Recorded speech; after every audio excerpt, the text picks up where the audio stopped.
right, and welcome to 15 Minutes With, where today I'm interviewing Brendon Deleon from West Point Autos ahead of his speaking slot at CCW. Great to chat with you today, Brendon. Thank you. It's good to be here. So today we're talking a lot about leadership, staff engagement, and reducing turnover. So I'm going to dive straight into the questions. And the first one I have for you is, what role does leadership play in improving employee engagement and reducing turnover? Look, I think it is absolutely critical that leadership role with reducing turnover and employee engagement.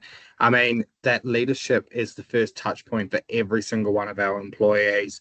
I know where I am at the moment with West Point Autos, that employee engagement is something we do every single day. From the day they join us, we find out about our people, what drives them, what motivates them, just more than that I come to work to earn money. What do they spend that money on? And then start to understand them as an individual. We really find out, what they like, what they dislike, and we tie that into their everyday. Some of the stuff we do is, really basic stuff around birthdays, for example, and we tie in their likes and dislikes. So every person that joins our business on day one, not only do we do an HR induction, but we find out what's their favorite cake, what's their favorite color, what's their favorite dip, what's their favorite balloons. And on their birthday, we get that cake, we get that dip, we get that color, and we decorate. And just so we've got a bit of an idea, I was just saying, I can see some balloons behind today you. is actually my birthday, and I've come into office fully decorated from the guys with all of my favorite bits and pieces. So it goes vice versa when you build that level of respect as well. Not only do you give it to your team give it back to you.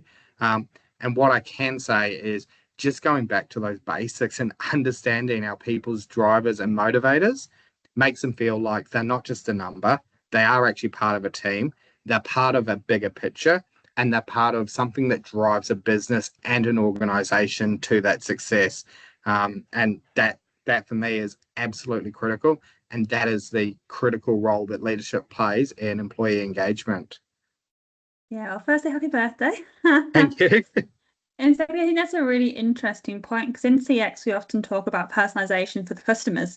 Obviously, there's so much you can do internally in terms of your team and getting to know and understand them more as people as well. And so there's favorite things. I think it's a really nice idea. Just, I guess with that, do you find it challenging? I'm not sure how big your team is, but how do you kind of manage when there's so many people in a team, so many different likes and preferences? How do you make sure that you're on top of everyone as individuals as opposed to kind of that broader team view? Look, I'm lucky as I stand today because today's team's only 25 that I have there. But we track it just like we would anything in a call center. We find it out. We talk about it as well in one-on-one. So it's consistently bringing that back to the front of mind. When I do the one-on-ones with the team, it's not just a performance KPI conversation. It's around those drivers and motivators and the reason they get up every single day to come to work. So it's reinforcing that in my head each day and every month when I'm having those catch ups with the people. It's really going, hey, Brendon, I know you're saving to go on that trip to Mykonos. How you going?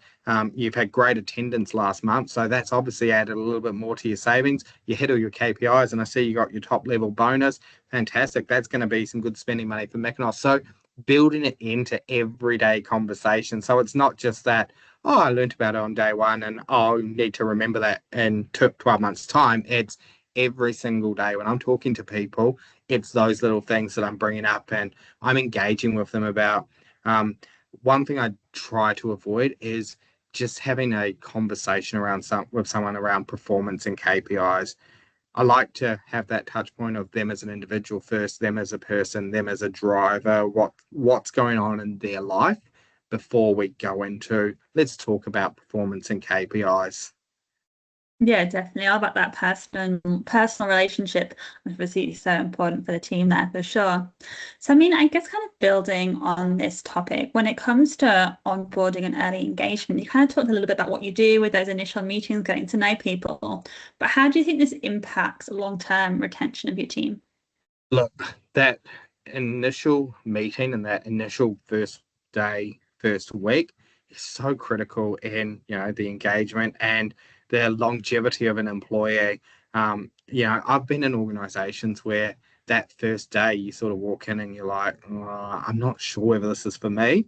And the way that day's been led, because it has been so, I guess, HR focused, and there is those elements we've got to get through. Like, we need to get the paperwork done, we need to get this done, we need to get that done. And sometimes it becomes very much a tick box, and it feels like that in week one. Whereas what I try to do is try and mix it up for our people as well, because I guess what I learned a number of years ago and I've tried to implement throughout my career is your probation isn't only an opportunity for us to see if an employee is right for the business. It's the employee's chance as well to see if the business is right for them. And I think that gets lost a little bit sometimes. I go back to the days before COVID, and it was, it was easy to recruit. You had this vast, group of people, and as an employer, you had the opportunity to select people. Nowadays, that market has become a lot tighter, it's become a lot smaller, and you have to have a point of difference now, um, for people to go, that is the place I want to go work. That is the place I want to continue working. And I guess when you look at call centers, you look at the ads and there's not much that differentiates from each call center. Everyone talks about EAP. Everyone talks about, we've got a day off for birthdays, or we've got this, and the ads are very similar. So you need a point of difference. And that point of difference is the engagement of someone throughout the first week, the first month. And it's not about just going, welcome, here's a drink bottle, here's a, pad with all that stuff. It's about someone feeling like they are part of something bigger. During the first week, I like to share with my team members, I guess, what we're trying to achieve, what is our drive, and what are our motivators, and what are they going to be part of, you know, that customer journey, that customer experience. For us at the moment, it's making that purchase of an $80,000 car the greatest experience for someone. And, that's a really exciting experience for someone. We've got people who it's buying their first car. And to say to someone, you can really amplify that experience and, make it a really memorable experience, making someone feel like they are part of something bigger, really engages people. But also just tying that in every single day in conversations, making them feel like that they're there, they're heard, their voices are heard. Just because someone's only been with us for a day or week, it doesn't mean they don't have a voice in our business.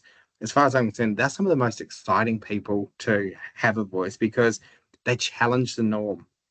And I spent a number of years with McDonald's prior to working in call centers. So what we used to do is we used to put people in different stores because we got what we call tunnel vision.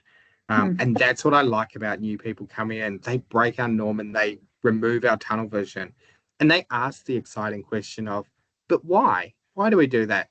And it's about fostering that curiosity and going, that is a great question. Let's explore that together.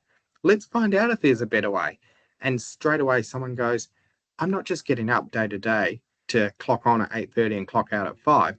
I'm helping change a customer experience. I'm helping drive better outcomes for customers. And I actually have a sense of purpose every day I get up. And I think that's the piece about early engagement, making them feel like they are part of that journey from day one. So when you get to 6 months, there is no conversation about, do I want to continue here? They're like, I decided that it's 6 days, 6 hours, 6 minutes. Like, and we've gone through a real journey where, that engagement, Albert, it wasn't there. We didn't have it in our business. I heard stories when I got here of people that would go and say, I've just got to go out to my car and get my driver's license on day one and not come back. And the one thing I said was, we need to change that. We need to make people feel like this is somewhere they want to be. We need to make them feel like they have that voice. And I can sit here today and say proudly, we have a 12-month rolling retention of everybody that is still here today was here 12 months ago. And that is not something we had. We had, like I said, daily 4 5 weeks they would last, and then they were just new people coming in and going and coming in and going. But now we've built a culture, we've given people a voice, and we've said from day one, we want to hear what you've got to say. We want to make this better for you. We want to make this better for our customers. And that's exactly what we're doing. And that's what has helped turn around for us that employee retention and engagement during probation. Sounds like an amazing turnaround there. Very impressive what you've managed to do. And I think what I thought was really interesting there was that, like you said, when new people join, they have new insights to ask those questions, but people need to feel comfortable to do that. And Correct. potentially when people do, it's like, oh, I won't question it, I'm new here. But if people are feeling open and welcome to do that, I think that's a really good sign that you're building that from the get-go, that people can be confident to highlight things and challenges and understand more about why they're doing what they're doing. And if it doesn't make sense, helping people understand, okay, I understand this system now, or why this process is this way. Correct. And that's the whole thing. Like everyone comes from a different walk of life. Everyone comes with different customer experiences. And you know what? We may not implement something exactly like someone has come up with an idea, but we may take bits and pieces and mold a new process to go, this is going to be, the way we go forward. But also equally to make sure people feel safe, giving them feedback. And if we're unable to do something, let them know why and talk them and walk them through those processes so they don't feel like, oh, I've just been shut down and I gave an idea and it's no. It's that's a great idea. Some of our limitations around that are X, Y, Z. But what we could do is A, B, C. Mhm. Yeah, so true. And I think sometimes you get kind of blind to perhaps what's beyond the process. You think, oh, this is annoying, let's change it. Well, it's needed for the rest of the business, so we can't necessarily change that. But if you understand that, it makes people more open to saying, yeah, okay, sure, that makes sense now. And they're kind of more open to engaging with future discussions. Yeah, exactly. So I talked a lot there about, I guess, the engaging people early on. What strategies do you think managers can use to re-engage employees who perhaps have become disconnected or demotivated? Maybe they've been with a company for a while and looking at maybe going elsewhere or not feeling that same connection anymore. Yeah, look, I think you've got to be able to have a really safe, honest conversation with people as well. And in my career, I've had a number of employees say to me, you know what, I've been here, I've done that, I'm done, I'm leaving, and being able to, you know, say to them, talk me through that, let me know why, but also not get defensive about it. You know what? Sometimes you may hear stuff you don't want to hear, and you've got to be open to that feedback.